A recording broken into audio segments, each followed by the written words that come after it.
Welcome back to the Sunnyslope podcast, everybody. I have a wonderful guest with us, but first I want to thank everybody for liking and subscribing. Our fellow classmates are chiming in. This is great. We are in for a great treat. I have one of my really good friends here with us today. And yeah, I'll let him introduce himself. Hey, how's it going? Myron, Blueford, class of 2000. Super excited to be on here. It's a great platform, and look forward to talking a little bit about Slope. Myron Blueford, okay. I'm gonna go back to the time when you attended Slope, right? Yeah. Well, let's go back to how did you get to Slope?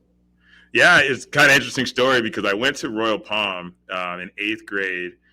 My mom got remarried, and then they decided they wanted to move to Washington State. And at the time, before we left, I was actually supposed to go to Washington High School. That's where I was zoned for. And so when I came back midway through my junior year, we moved back to Arizona. And at that time, I'd already gone to 2 different high schools. So I wasn't really wanting to go to a different high school where I didn't know anyone. And so my grandma actually lived in Sunnyslope zone, and I knew a few guys that from Royal Palm that went there, and it was really kind of my only option was either go to North Canyon where like I kind of lived, or go to Slope where my grandma, I could use her address. And so obviously I chose that, and ended up starting. So it was my junior year, halfway through my junior year is when I came back to Arizona, and went to Slope, and then the rest was kind of history. So it's interesting time that you came to Sunnyslope because back when I remember you getting there, we didn't have many Black people there. No, I want to say it was about 20 in my graduating class, and for me it wasn't really anything different. Every school, especially in high school that I went through, like the term of minority, it was definitely in play, and so it wasn't a big difference for me. It was kind of normal status quo, but yeah, there really wasn't. And we did kind of gravitate together, obviously, but yeah, there really wasn't a huge demographic of minorities in general. And I've been back recently, and you can see it's changed quite a bit, but at that time, yeah, there really wasn't. So walk us through back then, when you attended Slope. What was it like? What was the atmosphere like? What are some things you remember?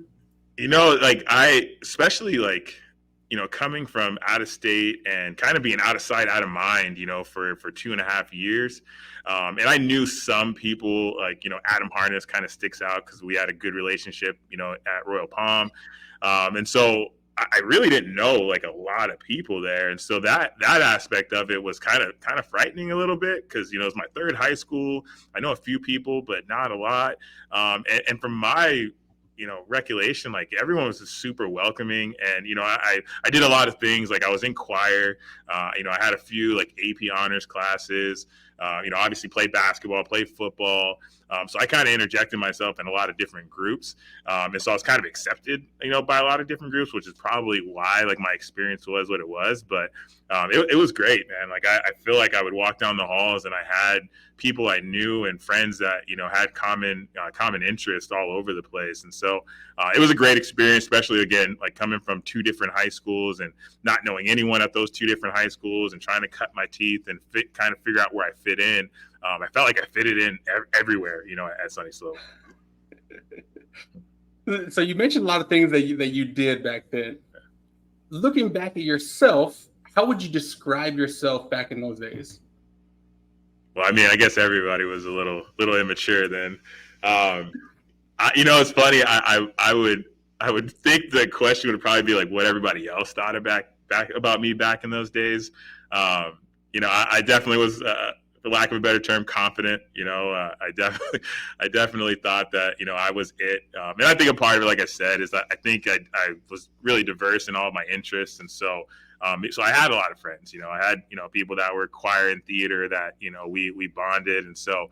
But also, I think I did want to belong, and I think that was kind of part of it too. Was I had bounced around to so many schools, and so this was, for sure going to be my last high school, and I wanted to absorb it all, and I wanted to be friends with everybody, and so I think that was kind of part of it too, for sure.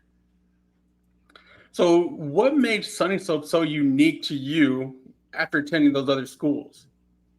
I at the time I probably wouldn't have been able to tell you, but now kind of being out of high school, things like this, like having this platform, the network of people that are always kind of attached. And, you get older, you kind of grow apart, and have your lives, and the communication obviously doesn't always stay as consistent as you want it. But I think it's rare that you have a high school population that like sticks together so much that you constantly have love for each other, regardless of if you see each other often. And so I think it's more so looking back at like the bonds that we built while we were there. I think that's kind of what's special about it, really. Oh, absolutely. Do you remember any of the slope traditions when you're a senior?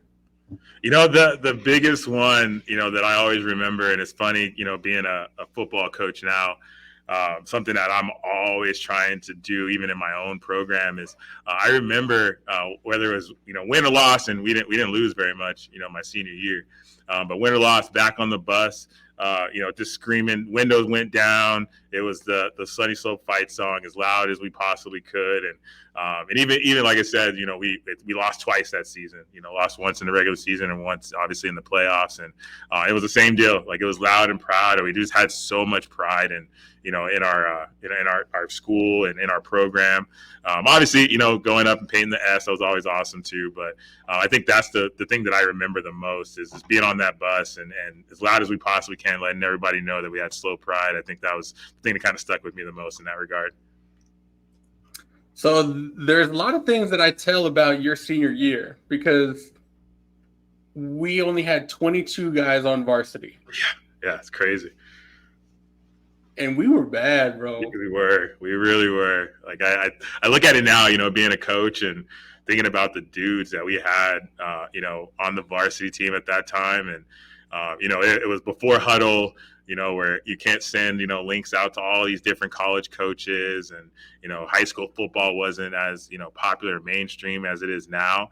But I mean, we probably, out of the 22 that were on that team, I would say 22 out of, maybe even 21, 20 out of those guys should have been going to play some big time college ball. So we had some dudes on that team for sure.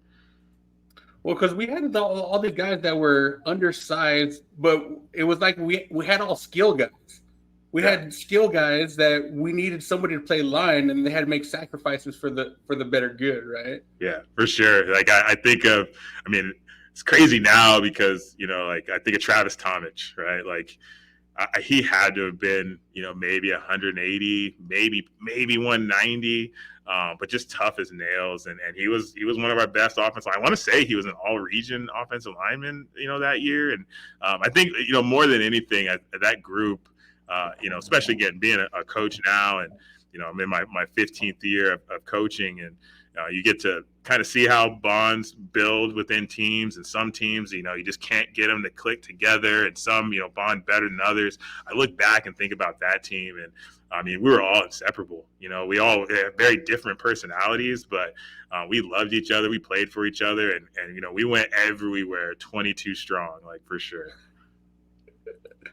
I remember them talking about, man, if we win state, we're getting tattoos. Yeah. yeah. We didn't, but we still got tattoos. Yeah. No, it was great, man. Like, I think about my high school career, and obviously again bouncing around, and finally finding a home, and I couldn't have scripted it any better. Other than maybe probably winning a championship, that would have been great, but. I couldn't script it better, after bouncing around and finding a home, and finding like felt like I belonged to something. And it gave me the experience I needed, unknowingly, to be good at my career now. Because if I don't think I have that experience, if I don't have, Coach Dallas Hickman, who I still talk to on a regular basis, if I don't have that experience, I'm definitely not, doing what I'm doing right now. And I'm definitely not very successful in doing what I'm doing. Yeah, we're definitely going to get into what you're doing right now. Yeah. So just a couple more Sunnyslope questions, then we'll get into what you're doing. Yeah. Because I was going to ask, is there anybody like influential teachers or coaches you want to make shout out? Obviously, you mentioned Coach Hick, but is there anybody in the other spaces that you worked with? Like, it's funny because kind of going back to the state of mind that I was in, in high school, it was for me. it was definitely more social than academic. And that's not to say, I mean, I did really well in school, but I didn't go in like wanting a great experience in the classroom, because it was like I had, a year and a half really, to kind of build a network of people. And so it's funny, I don't really recall like a lot of great experience in the classroom. I don't recall any bad ones. I mean, I know a lot of the teachers that are still there that I've connected with now that I'm in education, that are great, are phenomenal. And but I don't remember having those experiences necessarily. So for me, it was always Hickman, because he was the one that wanted to make sure that I knew that I belonged, even if I wasn't there from the beginning. Instantly he wanted to make sure that I was a part of it. The lessons that he taught me, and the one-on-one times that we had outside of football. Again, at that time, no desire whatsoever to be a coach. You would have told me that, I would have told you were crazy. But those experiences were great for me. I didn't have my dad, in my life at the time. My mom was going through her second divorce at the time. So I really needed a male figure, strong male figure, someone who was deep in their beliefs, that kind of, helped me and guided me through that time. And so for me, that was it. I had Hickman. That's all I really needed. And that's kind of what I gravitated to. Now, the last question that I have, like slope related, looking back at you back then, what advice would you give yourself, knowing what you know now? I saw that question and I was like, how do I answer that? Because I do naturally, kind of live with like no regrets. So like I don't think there was anything that I necessarily regretted doing.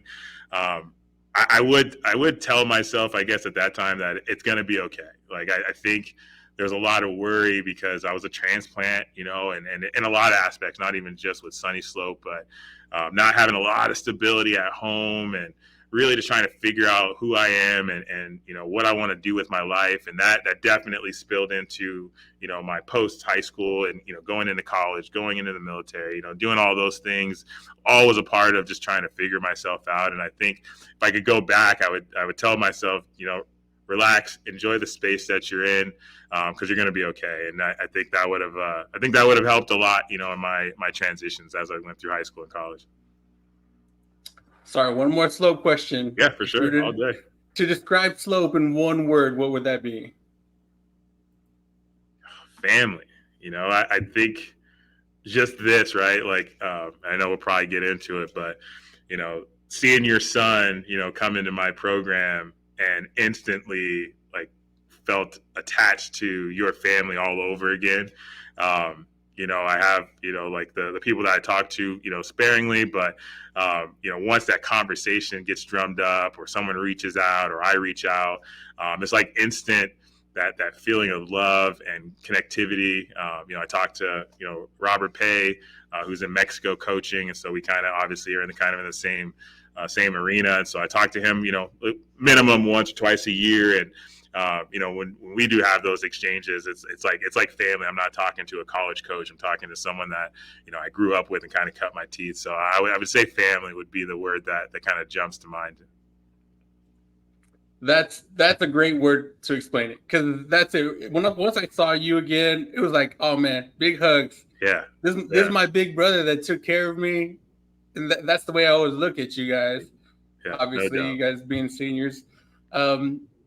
But yeah, you hit on it just a little bit. Tell everybody what you're doing now. Yeah, so I'm a high school football coach. I'm a head football coach for Arizona College Prep. It's in Chandler, Arizona. It's in like CUSD, so in the same district as the Hamiltons, Chandler, Perry, Castile, Basha. We're in the same district. We're a little smaller. We have about 2,100 kids in our school. And I built this program from the ground up. I started in 2017. I started the program. We started off in 2A, which is like the lowest 11-man football you can play. We just kept building, kept adding. They built us a brand new building. I'm in my office right now. And so yeah, I've been coaching football. This is, like I said, going on my 15th year right now. and absolutely loving it. Loving every bit of it. You know, it's stressful. It's a lot of high expectations, a lot of criticism. You know, dealing with families. It's a lot, but I love every aspect of it. So you hit on a couple of different things that got you to where you're at right now. Walk us through what you did right after high school. Yeah, so I honestly I had no clue what I wanted to do after high school, like a lot of people, right? And so coincidentally, so a group of us from the football team at Sunnyslope decided we all wanted to go to Phoenix College, and so I went there, played for a year. Like I said, I wasn't in a academic space. Like I just again did well, there for the first year. I just wasn't sure school was for me, and so decided to go into the military. So I went to the Army Reserves. Once I did that, went to U of A. Was gonna go walk on and try and kind of drum up football again. Had the opportunity to do so, and just kind of decided it wasn't for me. So got into football again, kind of coincidentally. Just it's really funny, but started playing the football game, NCAA football, and had like Barry Peterson, who obviously is a Sunnyslope alum. He was my roommate, and we kind of just based on his love for football, it kind of spilled back into me, and started playing semi-pro football for a little bit. And then the recession hit, and so I was looking for a job. And a buddy of mine who played with us on semi-pro, he said he can give me a job, but I had to go out there and help him coach a youth football team. And my immediate response was like, "No, man, I'm not a coach. That's not my thing." He's like, "Well, I guess you don't want a job." And obviously during the recession, it was kind of hard. So I was like, "Fine, I'll take it," and went out there. It took one day, actually not even one day. I mean, it took about 5 minutes of coaching those youth kids and realizing that this is something I wanted to do. And so from there, I went to Arizona Lutheran Academy and just volunteered. It was like 150 kids total in the school, really small football. It was still 11-man, but like the smallest you can do. And I was just there with a T-shirt, just trying to learn. Anything they wanted me to do, I was doing it. And then coincidentally, so the head coach of Sunnyslope right now, Sam Jacobs, we went to Royal Palm together. We were great friends. We've always kept in touch over the years. And so after my 1 year at Arizona Lutheran, he got the Moon Valley job. So he brought me over to Moon Valley. I quickly rose up the ranks there, became a defensive coordinator. We kind of reinvented that program, and then went back to my alma mater, went back to Phoenix College, coached there for 2 years. And then Arizona College Prep, opened their football program. I applied and was fortunate enough to get it. And so I've been here ever since. Man, that's amazing. That lifestyle, right? Because once you get into coaching, like, okay, what's the most addictive thing that basically sucks you in? For me, that's such a great question, because there's aspects to like this coaching thing that if you ask some coaches, it's like the thing they dread the most, and like sometimes it's like what I enjoy the most. Like I enjoy the puzzle. Like I enjoy, you have kids that are all on board, kids that aren't, and how do you get them on? We've had years where we've had a lot of success right out the gates. I love the fitting of the puzzle to try to keep that thing going. We've had times where we've struggled, dramatically, and trying to figure out, moving the puzzle pieces around, trying to figure out what's going to make it work. So for me, it's the puzzle that like is key. It's there's other jobs where it's kind of the same thing. It's kind of mundane. Every day you're doing the same thing. From week to week, to month to year to year, this job is just drastically different and can be drastically different. So I love that addiction of just kind of having to figure everything out. Every piece of it. It's something that I love doing. Now, you hit on my son being part of your program. Is there anything that you brought from Slope, Coach Hickman style, that you make sure to instill? Absolutely. I naturally am not a yeller. If you ever come to a game on Friday, you would think I was lying, but I'm just loud, and I'm not necessarily a yeller. So that was always Hickman. Hickman, you were never going to get yelled at. You for sure were never going to get cussed at. He was just going to give you a look and This you were one? gonna, yep, that's yeah, you're gonna get the look of disappointment, and that is the worst thing that you possibly can get. And so so I took a lot of that. I understand that this is a relationship business. I coach football, love the X's and O's, love everything that comes with that, but this is a relationship business, and you're gonna get kids, families to support your program if they feel like you're a good guy and that you're doing it for the right reasons. And so it's really hard to do that if you're a yeller. It's really hard to do that if you're cussing at kids and things like that. So it's something that I took from him. We've had a lot of success. Like, we do a really, really good job in this program of building relationships, and that's Dallas Hickman, through and through. Like, your mentorship program amazes me, because when I look back at my time at Slope, I was like, man, I wish I would have developed the next generation. Yeah. And that's what you've been doing. Yeah, I take a lot of stuff. I think a lot of coaches, most coaches played high school ball or college ball or even higher. And there's things throughout that whole process as a player where you don't like it. Like, you're just like, oh, I don't like the way the coach talks to me, or I don't like that. I feel like I'm all alone, or whatever. And I think they get in a coaching position and they kind of forget that piece and start doing the same thing that the coaches that they had before were doing. And so I remember some of those things. I remember having conversations with players, that whether it be at Sunnyslope, at Phoenix College, that didn't feel a part of it, or felt like they're brand new and no one was kind of taking them under their wing, so a lot of aspects like that where I recall either conversations or personal experiences that I have where I was going to make sure that was implemented in my program. And so yeah, we do a mentorship program for all of our freshmen. They all get attached to a varsity player. We have weekly check-ins where they have to check in with them. We have a Monday meeting, so they don't have a choice. There's nowhere to go. Where they talk about family, talk about football, talk about school. That's kind of the three mandatory things they have to talk about. And then they, obviously, they hopefully build more relationship where the conversations evolve. But we want to make sure that our freshmen understand what A, high school football is all about, and B, ACP football is all about. And so yeah, it's a great program. We've done this our second year of doing it, and you can tell immediately that our freshmen feel like they're a part of the program, not that they're freshman football players. Any advice to anybody that wants to get into coaching? Yeah, it is a grind. Obviously, the higher you go, the more of a grind it becomes. I don't sleep. You can see these bags under my eyes. I don't really sleep too much. But I think the biggest advice is, is you got to get into this willing to really work your tail off at doing it. And the other thing is networking.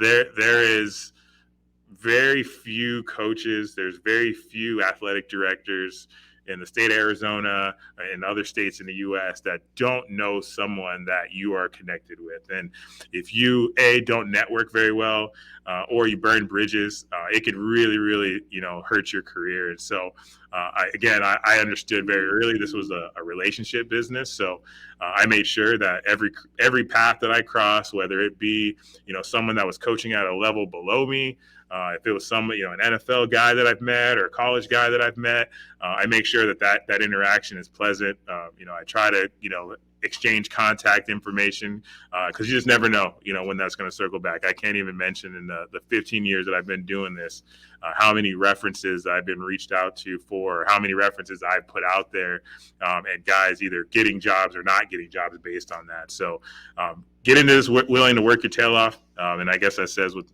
really any, industry that you're in, but the networking piece of it, I think is a huge, huge piece. So we heard about your professional life. We heard about your passion. Who is Coach Blue as a person? I think it all comes down to, I use this term a lot, and I tell my boys, we don't use it lightly. I am through and through a family man. I love my wife, Ashley. We have two beautiful daughters. One just graduated from Chandler.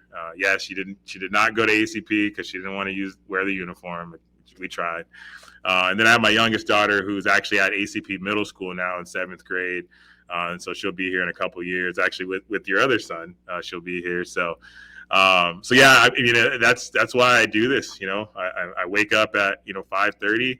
I'm usually here till about 8:30. Like right now, I have a freshman game out just to the left of me. That as soon as this is over, I'm gonna have to pop out there and show face, and because it's kind of part of running the program. But I always do it with the mindset of I'm working this hard to establish something that my family can be proud of. And I'm also, at any point that I'm able to, I try not to miss any of my daughter's things. I try to do things for my wife is when I'm available to do those. They all understand, what my job entails, but that's the center of all of it. There's no worth in doing this and, helping 150, strange kids that aren't mine if I'm not taking care of what I'm supposed to be doing at home. So that's really it. It kind of it's the center of everything. It's my family, and that's kind of you can define Coach Blue by that. Okay, so before I let you off the hot seat, Yeah. I just want to give this time to you to part your wisdom on our alumni. Yeah, Sunnyslope is such a great place, and I'll be completely transparent and honest. I didn't realize how great it was until recently. Going back, we had a scrimmage there a month ago. I was super excited. Hadn't really been back on campus in a really long time. And I don't know why, but I really didn't tell anyone other than like on social media. I kind of talked about it a little bit, but we're warming up and I turn around, someone tapped me on the shoulder, and it's Dallas Hickman. It's Troy Gladden, who was 2 years younger than I was. Just super excited, to see me. And it was just all love. And it is a special place. It really is. And it looks like it's getting a nice little makeover, which is awesome. But I'll never forget the time that I was there, and how that's changed me into the person that I am. And so I would definitely recommend to our alumni, to current kids that are there, really cherish that moment and definitely reach out, to people that were there with you, because they definitely love you and they'd love to hear from you. Well, who would you like to see on the podcast? So I was thinking about, there's a couple of people that I think would have great stories. One in which I mentioned is Bobby Pay, Robert Pay. He went play college ball, played arena ball, and then moved down to Mexico with Coach Derek Fisher. And started coaching in Mexico. Has been there ever since. Started a great life, has a beautiful wife, beautiful kids. I talk to him often. Actually, I just sent a player from my 2023 class, Marco Palafox. He's down there playing for Coach Pay. He would have a great, amazing story, I think, in his journey. I would love to see him on here. All right. I'm telling you, everybody, Sunnyslope alumni, Coach Blue, was this hard? Was this difficult? No. Fortunately, I can talk about myself a lot, but no, this is great, man. Like, as soon as I saw that, I knew it was something I wanted to be a part of, because I love talking about Slope, and coincidentally, it just happened right after the scrimmage, right after I was back on campus, and had that moment. And so this is great. Yeah, I highly recommend, if you have a story to tell, if you love Sunnyslope, reach out. Try to get on this thing, because it's amazing.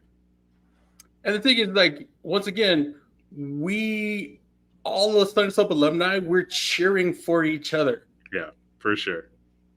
Like, everybody thinks that, oh, my story is not important. You'd be amazed.